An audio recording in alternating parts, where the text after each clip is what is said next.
Welcome everybody to Behind the Shield and a brand shiny new year. Happy New Year to everybody. I didn't check if there was any statutes of limitations there on wishing a Happy New Year on a January 18th. I feel like I'm a little bit over that line. But be it as it may, Happy New Year to everybody. Hopefully 2024 has started off well for you and you're not frozen in certain parts of the countries or buried under tons of snow. My name is Marco Estrella. I'm very happy to be back as the host of Behind the Shield for hopefully another year with you. On today's show, we will have our panelists working hard for you. We have Patrick that's going to be recapping 2023. The whole panel will be giving their bold predictions for this year, the upcoming 2024 year. We will be talking to an old friend of the show, Jane Arnett.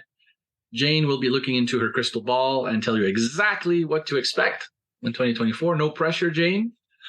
And we'll also have an albeit abbreviated hot topic segment. We can't get around it. People love the hot topic segment. And we will have one today. So the industry's most anticipated cybersecurity discussion. Without further ado, let me introduce our trusty panel. You know them, you love them. Patrick Naum, Virtual Guardian CEO. Hello, everyone. From our office in Minnesota, Bill Strube, President of Virtual Guardian's U.S. Operations. How's it going? And joining us today, as I just mentioned a few moments ago, our special guest, Jane Arnett. Jane is Checkpoint's ELA Architect, Office of the CTO. Welcome back, Jane. Nice to be back. Thanks for having me. Great. This is a new title from last time you were here. Can you explain it? What's ELA Architect? I guess it's expanded a little bit. I've gone a little beyond just coming up with security solutions, working with our customers into architecting longer term, broader, wider, zero trust architecture style solutions. And I get to do that kind of all over the world these days, which is a lot of fun. You've been traveling? A little bit, yeah. Getting some stamps on that passport. Nice. Anywhere exotic or? I think my favorite this year was probably in the going to the Netherlands was probably my favorite this year. Although Dallas was pretty fun. Yeah. Very nice. Including Amsterdam, or? I didn't spend much time in Amsterdam, but I can have very many conversations about what I'll do on my next trip there. Okay, there you go. Just asking, since you enjoyed it so much. Our loyal listeners may remember you were on our second episode. This is episode 16, so it was over a year ago. What have you been up to in this past year and a half? Anything other than this travel? Other than this travel, so there's been a lot of that. There's been a lot of keeping up with the crazy pace of change inside our industry, and there's been a lot more engaging with the public in my sort of more expanded role these days on simple solutions that we can take to have a big impact on that front. Okay, very interesting. Well, thanks for being back. If this is the first time for you listening out there and you like what you hear, you can catch up on past episodes by going to virtualguardian.com/events. And you can listen to us wherever you get your favorite podcasts. So let's get the show on the road, and let's start with the hot topic segment. Bill, you are up first. Your hot topic was a story about an extortion scam linked to the SEC. Can you give us some details, please? Yeah, absolutely. And I'm not trying to butt into Patrick's year in review, but this does actually combine a couple of different things that we talked about over the course of 2023. The first of which is one of the things the Security Exchange Commissions did in 2023 was put in place a reporting notification for organizations that are obviously publicly traded that if they have a material breach, they have 4 days to notify the SEC that breach has actually occurred. Right. Now, this particular story takes that information as well as one of the other groups that we talked about, Black Cat, which was partially involved in the MGM attack last year, which we also covered. And now we're going to put them together into a whole new story and talk about something that actually happened in 2023, but it's still relevant and important to understand today. So again, back in July, the SEC said that an organization must describe the nature, scope, and timing of the incident and material impact or reasonably likely material impact of the registrant, meaning that if you have a cyber attack that impacts your organization, your clients, the information, you have to disclose this. It went into effect officially in September and was not actually required, though, from a compliance perspective until December. So Black Cat, the ransomware game that was partially involved in with, again, MGM, they had impacted Meridian Link. Pardon me. Meridian Link had an attack in their environment. They didn't disclose it, and apparently Black Cat did not like the fact that they had not paid the ransom, provided whatever they were expecting in a timely manner. And so for Meridian Link, Black Cat decided to post that they were now behind compliance for the actual breach notification to the SEC. So it was kind of mind-boggling to me that not only do you have a ransomware game that's attacking your environment, causing havoc for your potentially your team, your infrastructure, and trying to impact the data in your organization, but if you don't comply, if you don't provide a response in the manner that is now required by the SEC, they're going to do you a favor and actually post out and say, oh, by the way, you need to do this too, and please pay us. They're looking from my perspective. They're looking for any ways to shame the victims. Oh, exactly. I mean, it shows that they really don't. They don't have a lot of scruples, I guess, when it comes to the ransomware game. They're willing to do whatever it takes to extort the victim. Right. Now, to be fair to Meridian Link, they actually went through and said that indeed that that one of their accounts were compromised. It was not a privileged account. There was no major impact to their environment, and as a result of that, it probably wasn't a material impact and therefore would not have required the SEC actual notification.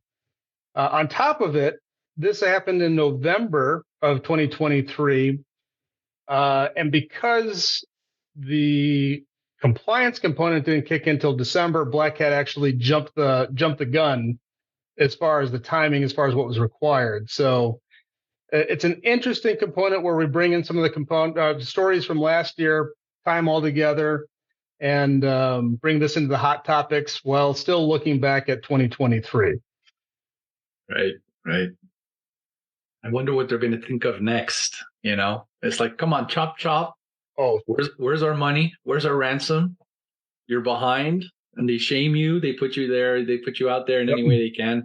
Like you say, no scruples, I guess. None whatsoever. Yeah. And no honor among thieves either, eh? Like no, Jane, none at all. This new thing of then turning to law enforcement, essentially, and getting them involved on your behalf. Yeah, it's the unintended consequences of regulation. And apparently the ransomware threat actors are happy to take every advantage they possibly can. Bill, one of the precepts of the law is disclosing a material breach. Have we seen any definition of what a material breach is from the perspective of the lawmakers, or it's up in the air still? No, I mean they do put some components as far as what is material, and it also depends upon different information such as the number of records, the impact to the organization, what the financial impact is to investors. It's a good question. I don't have the direct definitions for you, but they have put some structure around that materiality. So I guess as they as they deal with these cases, it's going to be like jurisprudence, and they're going to be basically putting down the baselines as they enforce, I guess, right? Yes. Yep. Exactly. Okay. Did we have a an outcome? Did they pay the ransom? Is it still standing by? Do we know? Or No, they didn't pay anything, and they basically said that they disabled the account that was compromised, and essentially that there was no impact on their environment. So, okay. wouldn't have required the SEC notification. They wouldn't have to have reported. Again, Black Hat jumped the gun. It wasn't actually they weren't in violation of the SEC compliance. But it ties everything together from the perspective of new regulations, ransomware gangs, and that unfortunately, they can double, triple, or quadruple ransom you. They are absolutely going to. You know what? I would have maybe replied to them if I was the client. I would have said, not the client, the victim, sorry, or the client of the hackers of Black Hat. I would have said, you know what? If you report me to the authorities, I'm going to have severe penalties and I won't be able to pay you. So please don't report me to the authorities. Right. So you're going to see that argument come out. All right. Just a little note for everyone listening.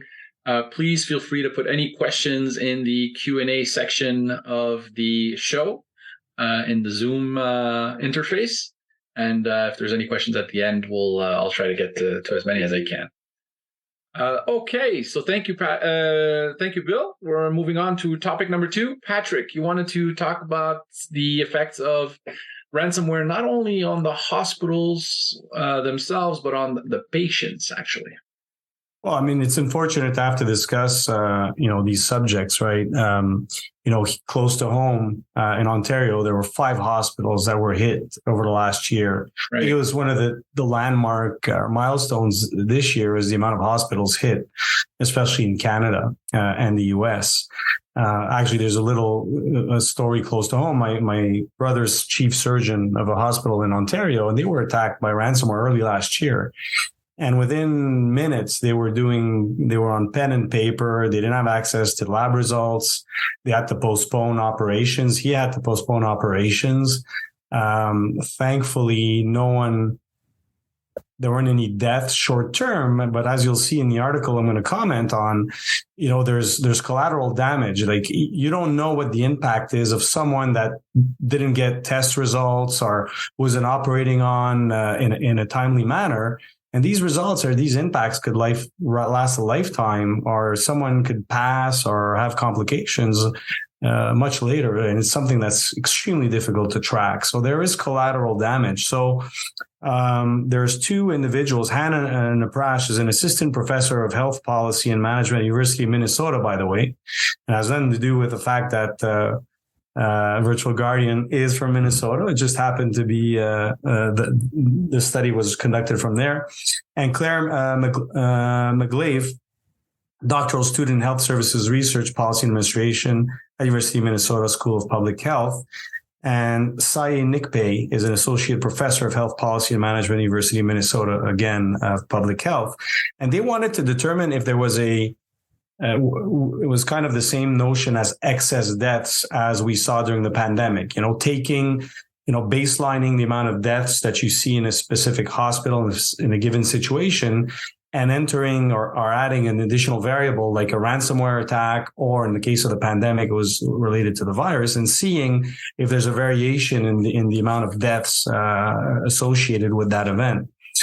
And actually, last August, and that's where their research started, there was the Manchester Memorial Hospital in Connecticut that were hit by a ransomware attack. And I'll describe a little bit what it meant. So, as they say in the article, what happened after is the stuff of nightmares, right? So the first thing they do is redirect all ambulances with patients to other hospitals. So that's typically the first thing they do. Then, all the X-rays, CT scanners, and all the electronic-based or networking-based equipment, because obviously all the imaging is digital and sent on networks, are literally canceled. So you could have someone coming in for a patient that has cancer, or either being treated or that thinks that they have cancer. All those are canceled. All the public health records are unavailable. which also means that, nurses and doctors can't prescribe medication anymore to the patients because they don't know what medications they were on, right? Because everything's digital now. So you see the cascading effect that this has on a hospital. And they studied, there were 15 other hospitals in the study. And they've determined that typically, and as you know, in a hospital, it's, before I get to the stats, it's a very high pressure, high intensity environment. All the systems now are connected and have an IP address from the imaging machines, monitoring equipment, etc.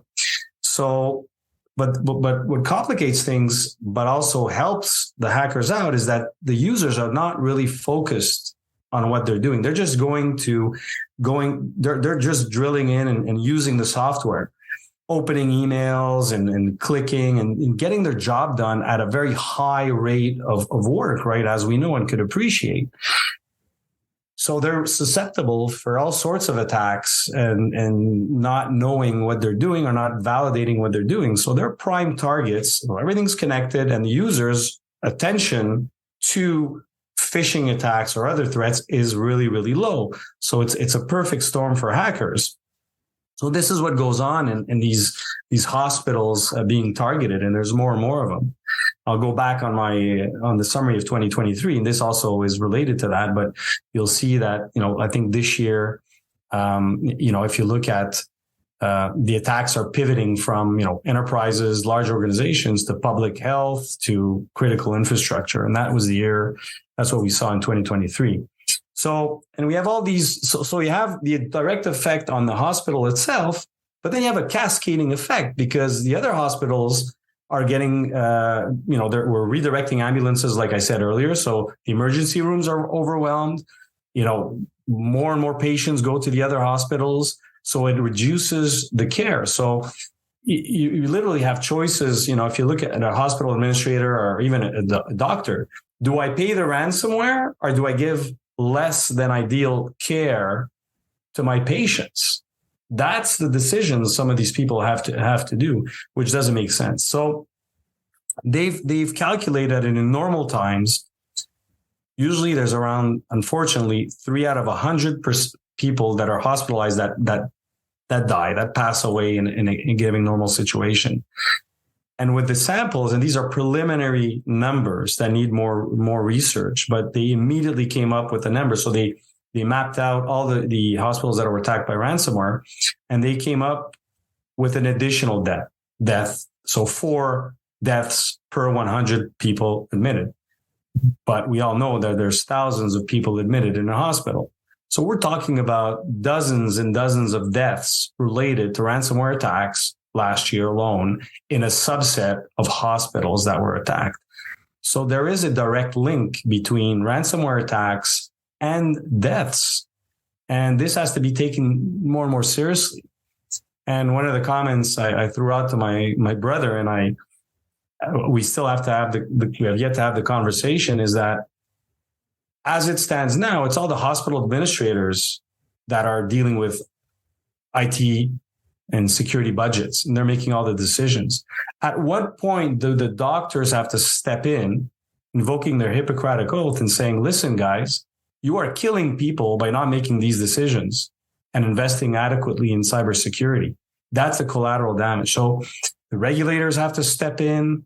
The doctor and professional associations have to step in. It is everyone's problem today. It's not just the problem of a board of directors and administrative officials in the hospital administrations and insurance companies. So I'm really glad they shed light on this. The actual article was posted by it was posted by John Miller, CEO of Halcyon, one of our good partners in ransomware protection.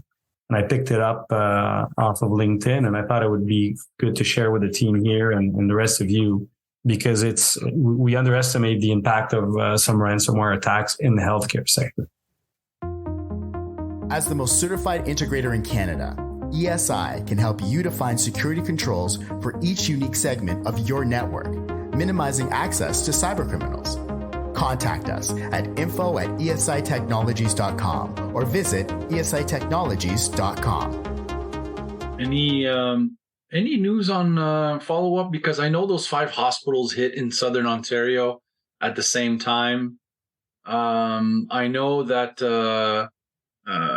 efforts were done to a lot of efforts were done to put them back up on running 100%. But did they pay? Was any ransom paid out by any hospital? Not to our knowledge, but there's a couple of hospitals that literally threw in the towel. They could not recover, so they had to go out and repurchase, not just rebuild, repurchase new equipment, new infrastructure, and rebuild everything from scratch.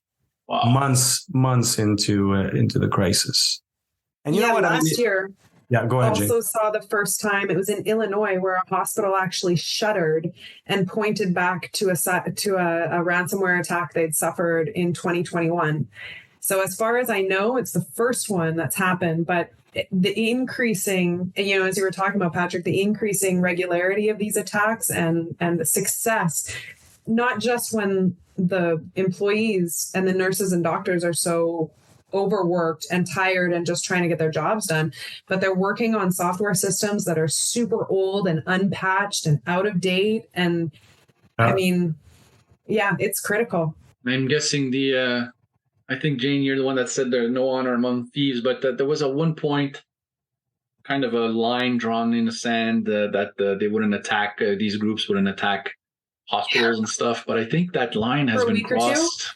That lasted for a very short period of time. And then that's it, eh? Because there was a story, we commented it on last year about a group that gave the encryption keys to an institution and apologized. There was a group. It happened once, yes. And but then there's so many other examples of the opposite, of just whatever, I'm sure the hacker that made that decision is buried somewhere in a desert. Because that's the thing, you have thousands of hackers, and this guy made a decision, whoever it was, and it's Sick Kids, thanks Edwin, in Ontario, there were, I don't know, maybe someone was connected with the hackers, but they let go. But I mean, there's hundreds, and as I'll talk about it later, there's hundreds of ransomware units or attack units or hackers out there. So they're not acting they're not collaborating, and they don't have a single voice. Well, and it's hard to say. If it was ransomware as a service, it could be a lone wolf person doing ransomware on their own and said, okay, I'll give the keys back. But if it was one of these larger groups, good chance that maybe not in a desert, but probably still out there doing what they did and have to work a little extra hard to make up for the lost revenues, my guess. So, right. Thank you, panel, for your input. I'm thinking that, this is the beginning of the year. I think we're going to have a lot of hot topics to discuss and these kinds of stories all throughout the year.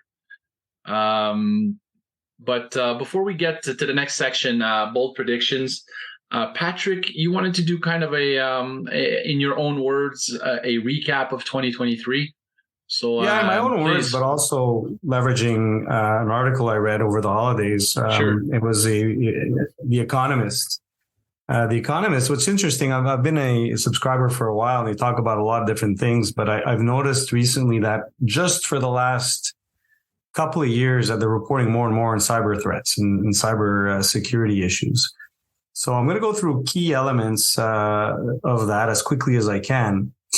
So, I'll give you an example. The Brits and the Americans are obviously front and center in all this. And I've said it earlier, there's been a shift towards attacks on critical infrastructure, schools, and power utilities in hospitals, as we saw. So that was one element, right? Versus enterprises, because typically enterprises will spend a little, never enough, but will spend more in cybersecurity and are a little more prepared, whereas the other ones are more vulnerable, as we've seen in these examples. However, there's a bit of the scale of the problem isn't easy to measure, right? Because some customers some people that are hacked will either pay ransom or just never want to divulge that they were. So they're not part of the statistics for the most part. Also, the rising numbers of attacks does not mean that necessarily everyone's been compromised. So it means that there's maybe a little more detection. So it's very hard to have an exact figure of who was attacked and the damage, right? So it's literally the tip of the iceberg.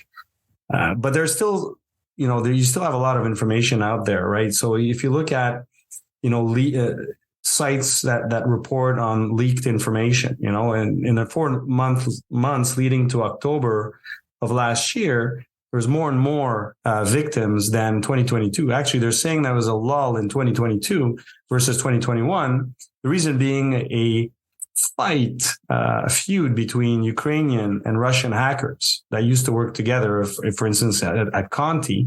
So they kind of split camps, right? And so there was a little lull in 2022, but they're back in action, especially on the Russian side and other state actors this year, 2023. There's also Sophos reporting that there's the ransomware payments have doubled from 800,000 in 2022 on average to 1.5 million in the first 3 months only of 2023. Chain Analysis also reports that between January and June of 2023, there were $449 million worth of reported ransomware payments. And there was 559 million for the whole year of 2022. Yes. So pretty much doubled in that period of time in terms of total amount. So the other trend we're seeing is the hackers are, there's more and more, I don't want to use the word democratization of hackers, but essentially you're seeing smaller and smaller cells of hackers banding together, 4 or 5 hackers per cell, consuming ransomware as a service packages. So where we had the Revels and the large integrated and Logbit and what we call integrated companies, which do their own, create their own malware, they distribute it and they collect on their own. They're creating service and ransomware as a service organizations with technical support, which is enabling players in jurisdictions that are outside of our law enforcement to launch attacks. And to Bill's point earlier, it could have been, at Sick Kids could have been this a group of people from their basement. So you have attacks that are coming from all over the place right now. On the one hand, on the other hand, is we know that the usual suspects are America, Australia, Britain, all the Western countries. But Brazil and India are also being attacked in a very, very large way. There was another article in The Economist saying that Brazil's banking system is under heavy attack because although Brazil's a rich country, their defenses are not as developed as the Western countries. So there's a pivoting of these hackers towards these other countries which are rich, and India and Brazil are very rich countries with an organized banking system, so they're becoming victims as well, right? It's moving away from the West.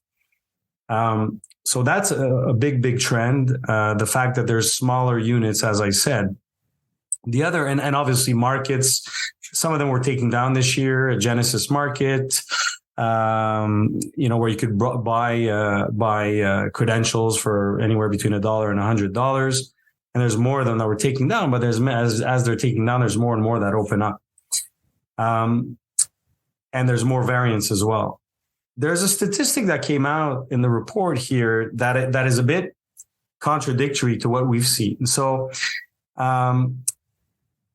based on certain, I think it was SecureWorks. SecureWorks claims that between the time a hacker accesses the network and launches an attack, the delays have come down from 5.5 days to 24 hours. By the same token, I have IBM on the other end saying that hackers literally linger in a network for 9 months before attacking. From what we've seen in our experience, I think the latter is what we're seeing. And there's one reason. And again, later in the article, there's another discrepancy. They're saying that, exfiltration attacks are on the rise. But it doesn't make a lot of sense because if you're exfiltrating data, there's no way you could determine what's the critical data of an organization within 24 hours or 5 days for that matter, right? So I think there needs to be further study to map out. If it's just a pure ransomware attack, sure, it makes sense that the timeline is shorter. But if you see the trend with more and more exfiltration of data for double extortion schemes, I would err towards the 9 months, right? Because in 9 months, you have the time typically to identify the company's behavior, defenses, and also where the critical data is. So there's a bit of a disconnect here in the article in terms of the different delays that we're seeing. Further, the other thing that I came across in the article, I'm going to speed through the last couple of key points, and is a bit towards what you guys mentioned earlier. They're also finding that there's a branding issue with the hackers, and it's a bit like you mentioned, the paradox of hackers. In this case, and I'm going to read it from the text: victims must have confidence that their extortionists will decrypt data and refrain from publishing it if a ransom is paid. So they have all the interest of the world to keep their word, right? To honor their payments and release the data, right? Lockbit even put a contest out. They paid $1,000 if you would tattoo Lockbit on your body, right, to show that they're good guys. So what this has created, believe it or not, is, and they give the example of the car industry, right? You have all these luxury car. You give an example like Lexus, what Lexus is versus Toyota, Acura versus Honda. So the hackers are coming out with different brands. Why? Because they don't want to affect their key brand, in this case, Lockbit, because what they want to do is they want to keep attacking their targets, right? Because some of them are still vulnerable. So what they do is they attack again under another brand and another signature to make sure they don't affect their core brand, their main brand. And this was like picked up like in so many different sources and reported back. And it's nuts. On the other hand, law enforcement is making more and more inroads and there's more and more wins, but still not enough. And the article talks about, like, for instance, in Australia, they publicly report the amount of attacks they launch against hackers. We're talking 30 to 50 attacks last year in 2023, and they say that most of them were successful. However, they asked other agencies, and the agencies consider this classified information, but Australia was forthcoming. A couple of other elements of data for all of you. So decryption keys often work imperfectly. So even if the hacker wants to give your data back, in 5% of the cases, just doesn't work. 80% of organizations that pay get hit again, reinforcing the branding issue. And 29% of victims of data extortion end up with data leaked anyway. So keep those numbers in mind. So again, we have a lot of fragmentary information. Some we're winning some battles, losing others, and it's very costly for our governments and law enforcement to keep track of all of these guys. And in most cases, all they can do is shut them down temporarily, because from a jurisdictional perspective, they can't make any arrests. They could just slow down progress. And obviously, and this is the subject for 2024, we now start sprinkling AI to the equations, making all these attacks more and more successful, especially in terms of phishing. Gone are the days of flagrant spelling errors and mistakes and phishing attacks. So all this has been going on in 2023. I think law enforcement, by the article, and it'll be when we post, we usually put the source. You'll find that there's a few wins here and there. Some of them are big, but again, it's a bit of a game of whack-a-mole these days. You put a couple to rest and four or five others spring up. Never trust. Always verify. Have you adopted a zero trust security framework? Do you require all users, whether in or outside your network, to be authenticated, authorized, and continuously validated to get or keep access to your applications and data? Only the paranoid survive. So keep your intellectual property safe with a zero trust attitude. Contact ESI at info@esitechnologies.com or visit esitechnologies.com. I think the only solution is if you're building a business, you house it in a Faraday cage and you put only one wire to the internet, and that's it. what are you going to do? It's thanks a lot. Great stats, great insight, great recap. And you're right. I think you're kind of hinting at a couple of predictions that are coming up, but I don't want to spoil anything. Thanks, Pat. We're going to move on to the bold predictions. So let's see what our panel has to say, and we will start with you, Jane. What do you think is something that we can expect in the next year? Yeah. This question is so hard because, of course, who knows? I will be surprised. If I had to make one guess that I know will be true, I will be surprised at something that happens. But I think that, an increased regulation starts to happen. It's descending onto the space. We talked about, Bill, you talked about the SEC. I actually, when you started talking, I thought you were going to talk about the SEC lawsuit against the SolarWinds and the CISO specifically as well at SolarWinds and the impact that's going to have. But also, government pushing more regulations, insurance companies pushing a lot more regulations, saying not only do you have to have security solutions for us to insure you, you also, have to have them deployed correctly even. I think that all of those things are starting to shift CISOs from reporting to the CIO to becoming a peer of, and I will only pause short of, you know what? I'll make the hand motion. Here they are right now. This is happening. And I won't say this out loud, but I can see this happening. How that information is secured is becoming more and more and more critical as the starting question of what or where that information is going to be. So I think that's going to be a big, and I think as that shift happens, there will also be like a change in the philosophy at the board level as well, as there's more exposure to someone with that skill set, with that language set at the table when they're making decisions and budgets and all the rest. So I look forward to a corporate culture change that will follow moves like that. Wow.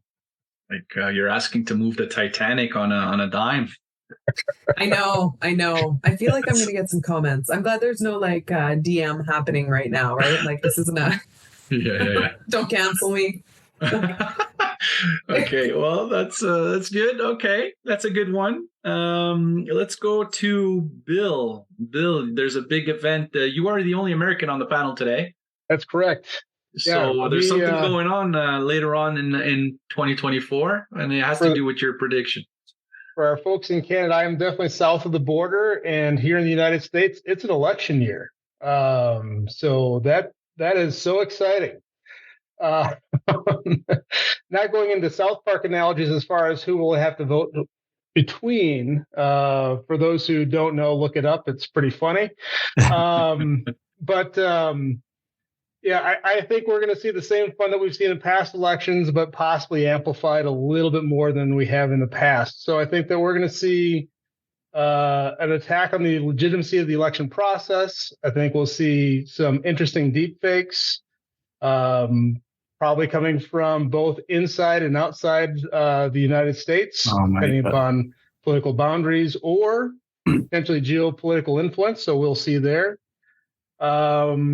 I think we'll see questions about voting machines, how the votes are counted, social media storms, although the social media component might get peeled back a little bit depending upon the outcome of Missouri and Louisiana versus Biden. It's actually not against Biden as a person, but it's more about how we can control information and free speech in social media. That's a whole different topic. But that goes along with misinformation. So I do think that not necessarily purely cyber focused, but there's a cyber aspect to 2024 elections and campaigns that will continue to play out between now and November. Stay tuned. Absolutely. It's interesting how you kept having us with a smile as you were talking about all this. It's just an election year, so we get to do this every 4 years. It's fantastic. Is Minnesota a blue or a red state? So Minnesota is a blue, and I'm in North Carolina as we speak, which is red. So North Carolina is red and Minnesota is blue. I see. Okay. Yep. Although I'm in the bluest part of that red state, which is I'm in Nashville. So, yeah. Okay. Another thing popped just now in my head. Do you think that Trump can be deepfaked? I think he probably can't, because he says so much outlandish things on his own that it's. But he's such a character with such a voice and a demeanor and mannerisms and feet. I wonder if he could be deepfaked. I think anyone can be deepfaked at this point. So you're probably right. Yeah, if you've made the mistake of showing your profile to a camera at any point in time, you're a good candidate for a deepfake. Oh yeah, we're doing, and your voice recordings, and God knows they're recorded everywhere. This guy. That's right. I had one. It's a bold prediction, but it's not that bold. I think a lot of people will think this way. I think that there's going to be a strong increase in AI generated attacks. We've started seeing certain things. We've started seeing AI writing attack scripts and stuff like that. And but I think now we will see more and more cyber criminals leveraging AI and pushing that attack. And that's going to give them a bit of an edge in 2024. I think the bad guys they're always a step ahead, I think. But I think this is going to give them 2 steps ahead in 2024. Hopefully the good guys will be able to leverage it as well to kind of gain that step back. But, I'm a bit of a Debbie Downer on this one, but I think that's what my prediction, unfortunately. I love your prediction. I can make it worse if you want. Crap. That same generative AI will be used by coders who are creating things that are then in the cloud. And as we all know, generative AI makes mistakes. And I think that the assailants will also take advantage of those errors in code. But to make you feel a little better, yes, the good guys are there, and the technologies to protect you are there as well. Yeah, they're using AI as well, right? Okay. Yeah, exactly. The exact same tools. So Jane, no Skynet in 2024. AI is not self-aware in 2024. We're good, right? Dear future computer overlords, you're wonderful. That's all. I already called for a paradigm shift. Don't call me for. You know what I do every time I call upon ChatGPT? I wish him or her or it good morning or good afternoon every time I start a conversation. Because I want to build a relationship so they remember me later on. Yeah, right. That's right. When they sort us all out. Yeah. And the answer back. They are please and thank you all the time. Yeah. Yeah, very polite. Patrick, what's your prediction? Well, a couple of things I want to mention. Clearly, I don't see things getting better soon. I see them getting worse before getting better in terms of the healthcare. Once this study is out, I think more people will have eyeballs on this and document this every more. So two things will happen. Number one, we'll discover that there's more deaths than we expected, and number two, it's going to continue and get worse before it gets better. So that's one aspect. Maybe coming back to the comment of deep fakes, I also see us coming back to human password management. There's one thing I recommend, people are a victim of business email compromise. And now we have deep fakes that leverage people's voices. We have their bosses calling them and asking them to transfer money, etc. So we're going to have to come back to a live validation. You guys will all have to have a safe word or a password that we could authentify, call someone up. Lemon tree. And let exactly like your the insurance, like my alarm system company. When there's an alarm there and they call me, we have a password we need to tell them to make sure it's not the burglar that's saying I'm home and then hang up, right? So we have to have those concepts. So I predict coming back to a little more analog type of validation in certain cases. And in terms of other predictions, just maybe one more. There will be a major cloud-based incident related to a ransomware attack or any attack for that matter, which will be disruptive, not necessarily to the hyperscalers themselves, but to clients and organizations running there. We have rushed to go to the cloud. We have sysadmins that are become cloud admins by taking a couple of exams that are moving these critical workloads to the cloud and have not designed cybersecurity from the ground. They're sysadmins that graduated to cloud admins, and they are not cybersecurity experts, right?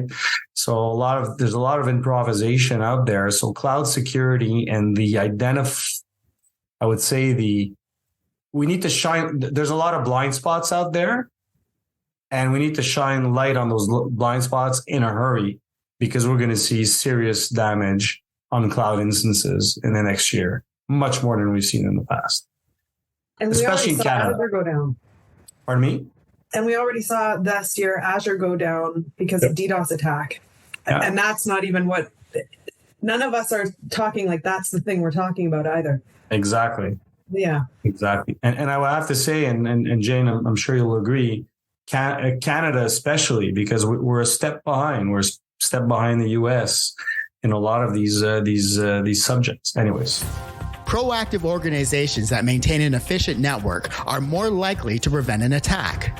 Let Virtual Guardian put your network security at the forefront of your organizational strategy with a network security assessment.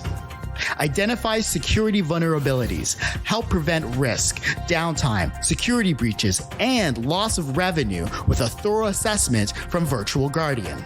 Contact us at virtualguardian.com.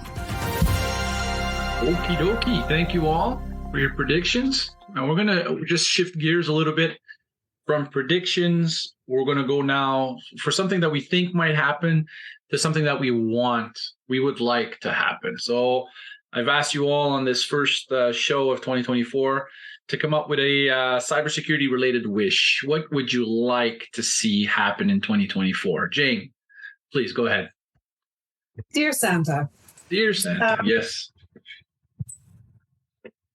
This year, my wish is that all corporate decision makers look at, and truly understand the cost risk analysis of cybersecurity as a whole, including the long term, beyond the brand damage from, the hospital care fallout of people not receiving care, to hospitals being straight shuttered, to CISO and board liability, to long tail fines. Like, you guys remember the Equifax breach from 2017? Yeah. This past year in October, they're still getting fined for that. They had another £11 million fine out of London for that same breach. Like the costs, when we talk about, anytime you read something that says the cost of a breach has been estimated at, that's only the first cost. It's going to go on forever. Anyway, because of all of this, understand this. This is what will happen, right? This is my wish. And businesses will properly budget and execute a zero trust network access strategy philosophy in their environments to protect all of us. Very nice. Thank you, Santa. I'll be good. Very nice. Hopefully that comes through. Bill, what are you hoping for 2024? All right, I'm going to have to shift on the fly because Jane, I didn't read all my email prior to this, so I apologize. I know I could have seen Jane's prediction, but I didn't. I had essentially the same thing with doing a comprehensive risk assessment, but I'm going to go a different direction on the fly and say, if we could institute passwordless authentication in 2024 and do it very well across all the systems that we have access to, I would love for that to happen and get rid of something that's old, archaic, breakable. I don't care if you're using rainbow tables or just pure guessing. If we could go to something that is a bit more secure for authenticating users, that would solve a lot of the problems that we face here in 2024. Subcutaneous microchip? I mean, I could put one on my wrist and just As long as it doesn't authenticate connect that to way, any but I bodily prefer not function. to. All right. Passwordless And then doing authentication. that handprint thing everywhere. Yes. Yep. I'd be okay with handprint, to be honest with you. I've got no concerns with that, personally. All right. All right. Very nice. Patrick, go ahead. Actually, you wanted to go last, didn't you? Yeah, go. You go for once. You go ahead. Yeah, you asked me. You wanted to go last. I'll give you the last word. My wish would be for more intra-jurisdictional collaboration. What do I mean by that? Is basically, I'm tired of talking to people from different places, and everybody has different marching orders, different rules, different Checklists. different checklists. Where are you? Oh, I'm in Quebec. Oh, okay. You have Law 25. Where are you? Oh, I'm in here. I'm here. And why can't and I know there's a whole bunch of lobbyists and there's businesses behind and everything, but get your stuff together, Canada or US or whoever. Can we not, have a standardized checklist and marching orders for companies so that it's more comprehensive, easier to follow? And at one point, everybody, cybersecurity at one point it's complex. It's complicated. There's a lot of rules. There's a lot of things to know and remember and take care of. But if the rules of the game were just a little bit more simple and a little bit more linear across the board, I think that it would help everybody in becoming more secure. Yeah, I mean, cybersecurity is the same whether you're in the US and Canada from a technological best practices aspect. So why not have the same set of laws? Obviously, there are certain specific differences, but not enough to justify having such different regulatory landscape. That's There's right. only something like an international standards organization that we could all just get on board with. Yeah. Or two. It's true. It's true. Well, at least North America, versus the world. I would be happy just if we can start with Canada and the US, and then, it's wishful thinking, but North America, all the same, that would be like amazing. But I would be happy if Canada would have something, US would have something. At least we would know, because I don't think we'll ever be capable of putting Canada and US on the same rule list. But Canada, if you do something in Quebec, you can go to jail and pay. And if the same thing happens in Saskatchewan, nothing happens. So, so that's my wish. Good. All right. Good There you point. go. Patrick, last one. Well, I think I wish that there's more organizations that make the link between cybersecurity and cyber resilience. And they're different concepts, but they're joined at the hip and influence each other, right? And if you look at a lot of organizations today, most of them have disaster recovery planning. If the data center floods, especially large organizations or regulated organizations, if there's data center floods, if there's a fire in their data center, if some of their key sites are not available, they have plans for that, right? But when it comes to cyber resilience or resilience related to a cybersecurity attack or incident, plans are not clear. Incident response plan and who does what is not clear. When and where do you restore from? In the case of data being compromised is not clear. And there's a link between. So I think cybersecurity incidents should be integrated in the disaster recovery planning. And it's not for the most part today.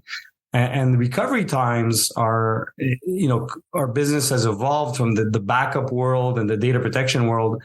30 years ago and 20 years ago, we got into cybersecurity, but our data center background teaches us that it is extremely complex and long to recover from a disaster to start with, just restoring from backup. Imagine a moment or a situation where you have to recover after a cyber attack, not knowing the integrity of your data and when you have to restore from, and not knowing if you have lingering threats in your environment that will undo whatever you just did in terms of restoring from operations. And there are ways to address that efficiently. But the additional complexity is having the data center people, the CIOs talk to the CISOs or the cybersecurity people. So my wish is that there's more collaboration and understanding from those two concepts of cybersecurity and cyber resilience, and we'll all be better off for it. All right. Nice wishes. Hopefully they all come true in the next 12 months. We're running out of show. I want to thank our guest, Jane Arnett. Thank you very much, Jane, for coming back. We love having you. It's always a treat. Patrick, Bill, thank you for your usual participation. We'll see you again next month. And to all of you listening out there, thank you for your downloads of the podcast. We really appreciate it. If you've missed any part of today's events or you want to catch up on past events, remember, you can find past episodes on virtualguardian.com/events, or find the podcast wherever you get your favorite podcasts. So a big thank you to everyone. And remember, when you're behind the shield, you're ahead of the game. Thank you, everyone. Thanks, Jane. Thank you. Take care. Thank you, everyone. Stay safe. Bye.